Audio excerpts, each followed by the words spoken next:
The Long Road to Happiness, a Father's True Story. Have you ever felt that life was unfair? That no matter how hard you tried, everything still went wrong? This story is not about luck. It is not about talent. It is about a father who had nothing left, but still chose not to give up. At first, his life looked simple, quiet, and painfully normal. David was not special. He was not rich. He was not powerful. He was not lucky. He grew up in a small town where most people worked in factories. His own father had worked the same job for 30 years, coming home tired and silent. David promised himself he would break the cycle. He moved to the city, met Sarah in a bookstore, and they dreamed together of a better life. They lived in a small apartment with their young son, Noah. Money was always a problem. Rent was late. Bills were unpaid. Parking tickets covered his car windows. David worked as a salesman for a small office supply company, but commissions were low and the stress was high. Every night, he looked at Noah sleeping and felt a deep fear that he was failing his family. But once, David had a bigger dream. But one decision, one dream meant to change everything. Slowly became the beginning of his fall. Years ago, David believed he found his chance. He invested all their savings, money meant for Noah's future, into portable medical scanners. He had met a man at a business conference who said these machines were the future for small clinics. David saw a way out. He believed doctors would buy them. At first, he was hopeful. He practiced his pitch for Sarah in their tiny living room. She smiled and said, "I believe in you." For a few weeks, that belief was enough. But the scanners were expensive. Newer, better machines appeared on the market. Doctors said no. They said the technology was already outdated. David didn't want to believe it. He spent hours in the library reading medical journals, trying to find a new angle to sell his product.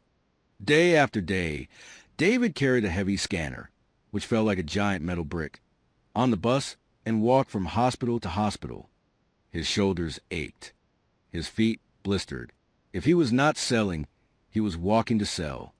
He skipped meals to save money for bus fare. Months passed, then years. The scanner sat in a corner of their apartment, covered by a dusty sheet, a constant, silent reminder of his failure. Slowly, the light in David's eyes faded. Hope disappeared, replaced by a heavy, constant dread.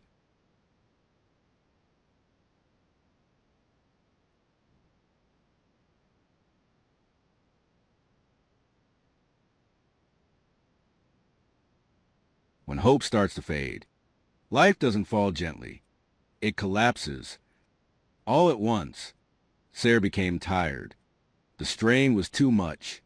She worked 2 jobs, as a waitress in the morning and a data entry clerk at night.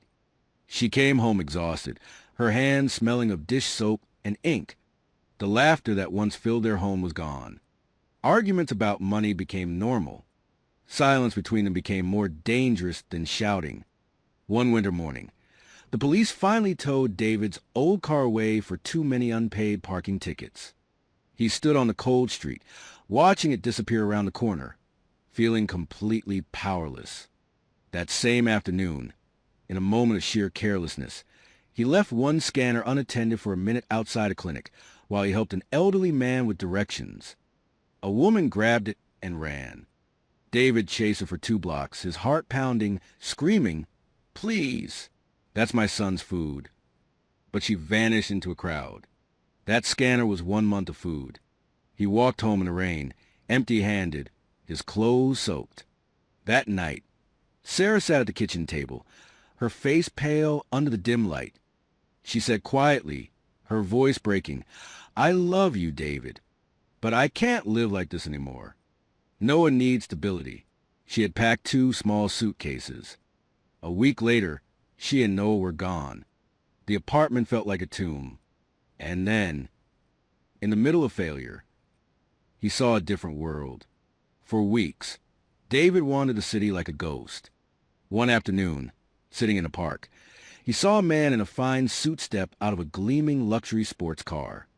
The man was laughing on the phone, his face relaxed and confident. He looked like a man who had never worried about a parking ticket or a loss scanner. Something snapped inside David. He gathered the last bits of his courage, walked over, and waited for the man to finish his call. "What do you do for a living?" David asked, his voice rough from lack of use. "How do you do it?" The man looked surprised but not unkind. "I'm a stockbroker," he said. "You need to be good with numbers and good with people. That's really it." That was enough. For the first time in years, David felt a flicker of something warm in his chest. It was hope. It was a direction. Sometimes, opportunity doesn't look important. It looks small, almost meaningless. David applied to every brokerage firm in the phone book. He had no college degree, no experience in finance, only a desperate courage. They all ignored him. One day, after another rejection, he shared a taxi with a well-dressed man. The man was frustrated, twisting a Rubik's Cube in his hands. "My son gave me this," the man grumbled. "Impossible thing." "I can solve it," David heard himself say. The man, whose name was Mr. Evans, laughed skeptically. "Really? This thing?" David explained calmly how his own father had taught him the patterns long ago. His hands, though callous and tired, moved with a slow, sure precision. One side, then another, the taxi crawled through traffic. Finally, with a final twist, the cube was solved, each side a solid color. Mr. Evans stared, impressed. "That's focus," he said. "What's your name?" That moment in the back of a stuffy taxi changed everything. That single moment opened a door, but behind it was a price few people would dare to pay. David got an interview at Mr. Evans's firm, but his life chose that moment to collapse completely. His landlord, tired of waiting for rent, changed the locks. David's few belongings were on the sidewalk. Then, the police arrested him for the old, unpaid parking tickets, a debt he had forgotten.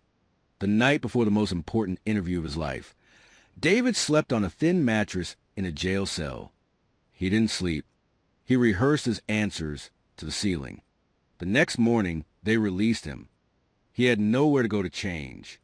He ran straight to the interview, his only suit wrinkled, a smear of dirt on his sleeve from sleeping near a construction site. He sat in front of 6 serious people. He spoke honestly about his failures. He spoke bravely about his desire to learn. When he mentioned being good with numbers and people, one of the interviewers laughed. Then Mr. Evans laid out the brutal truth. It was a 6-month unpaid internship, 20 candidates, only one permanent job at the end. David's heart sank. 6 months with no pay? He was homeless. But he thought of Noah. He swallowed hard. "I'll take it," he said. This was where the story stopped being about dreams and became about survival. David's biggest challenge came 2 weeks later. Sarah, overwhelmed and unable to care for Noah alone while working, brought him to David.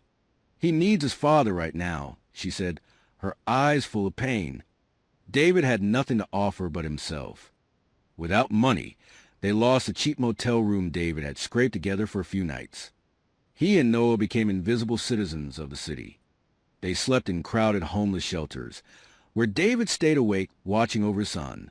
They slept on park benches until police moved them along. They rode the late-night subway trains, Noah's head resting on David's lap. One night, every shelter was full. It was cold. In desperation, David found a public bathroom in a subway station. He cleaned a corner as best he could, spread his jacket on the floor, and told Noah they were camping on a special adventure.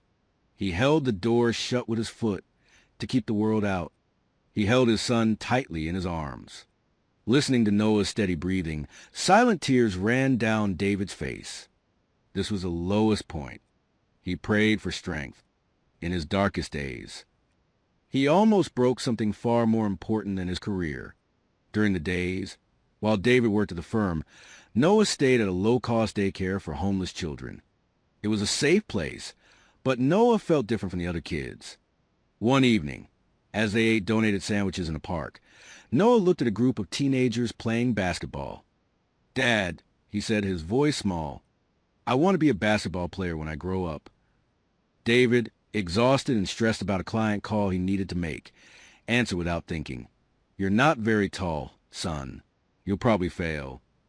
The moment the words left his mouth, he saw it. Noah's bright, hopeful smile disappeared, replaced by a look of crushed acceptance. It was the same look David saw in the mirror every day. His heart shattered. He knelt down on the dirty pavement, ignoring the people walking by, and put his hands on Noah's small shoulders. "Noah," he said softly, his voice thick, "listen to me. Don't ever let anyone tell you that you can't do something. Not even me. You can be anything. You just have to want enough and work harder than anyone else. Do you understand?" Noah nodded, his eyes wide.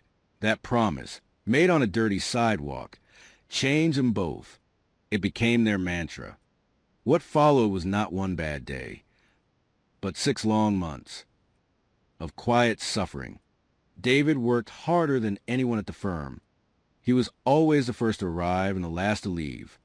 He called potential clients nonstop, from a list no one else wanted. He skipped lunch to study financial books from the library. He ran errands for everyone without complaint, getting coffee, delivering packages in the rain. People looked down on him.